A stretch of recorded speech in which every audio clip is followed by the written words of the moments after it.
Hello there everyone, my name is Giovanni with Haverford Township Free Library, and welcome back to another Teens Reading Roundup on Tuesday.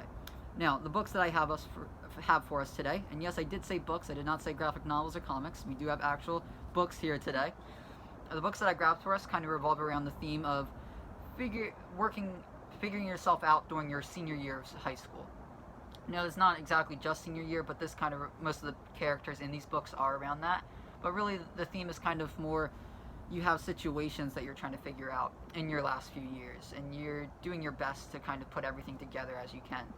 Now, to start us off with, the book that we have right now is Me and Earl and the Dying Girl by Jesse Andrews. If you guys haven't heard about this one, this is a really nice one to get into. It's a bit quirky. It's almost like a journal overall instead of just like someone writing it out. But it's all about Greg Gaines, who is in his senior year of high school, but he's never really had friends like that. He's always been around people and talked with people, but he's never been interested enough to get into their groups. But his only friend that he would even consider a friend is Earl, who he's made movies with before and actually hung out with. And then the Dying Girl, who he just recently got introduced to through his mom, but he's starting to figure out that there might be more to letting himself open up to other people like that, instead of just trying to ease by on life and not really care about what everyone else is thinking or saying. Now, the next item or book that we have is called Jackpot by Nick Stone. You might remember him also from Dear Martin. Now, I like this one a lot because this follows our main character, Rico Dungor, who is a girl in her senior year who's pretty much doing everything she can at the second for her little brother. She's working a part-time job at a gas and go. She runs home to take care of him.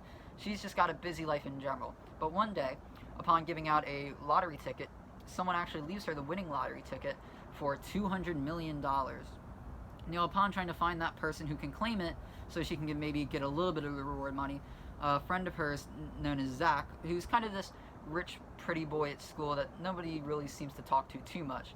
But upon helping her out find the person, she starts to realize that they have a lot more in common, or that there's a lot of things she would never really even think about through him if it weren't for this meeting. So you might like that one, but if you don't, the next one that I have to recommend for you is a little bit more fantasy, not 100%, but it's called The Rest of Us Just Live Here by Patrick Ness. Now, the reason I say sort of is because we do have things such as heroes, the chosen ones. We have those who are fighting ghosts, they're fighting vampires, they're trying to figure out what all this random blue light and death is happening for. But our main character, Martin, he's not really caring about that. He's just more worried about if he can make it to prom, if he could ask out the girl he likes. He's never really been interested in trying to get away from the ordinary. He's always been more okay with living his own way like that, which is good. It's nice that he tries to figure out how he exactly wants to move forward. But along with his friends, he soon starts to discover that some things are happening not only at his school, but also through the town itself. So if you want to check that one out, we definitely will have it here at the library. But the last thing on our list right now is called A List of Cages by Robin Rowe. Now, this one I liked a lot. This is about two boys who were originally in foster care together. One of them, Adam, is in his senior year of high school, while Julian, the younger one, is only in his freshman year. So upon meeting each other after being separated for 5 years, after social workers took Julian away from them, Adam realizes that Julian's still the same person. He's such a bright kid, but he can see that something's hindering him, or something is very different about where he is right now. Upon further going in, you realize that Julian's living situation might not be everything other people think it is, or it could be something that you might not even imagine. But I found this really good. It was engaging. It kind of kept you with it the entire time, but you guys will have to be the judge of that. If you guys have any good recommendations around this theme, please let me know.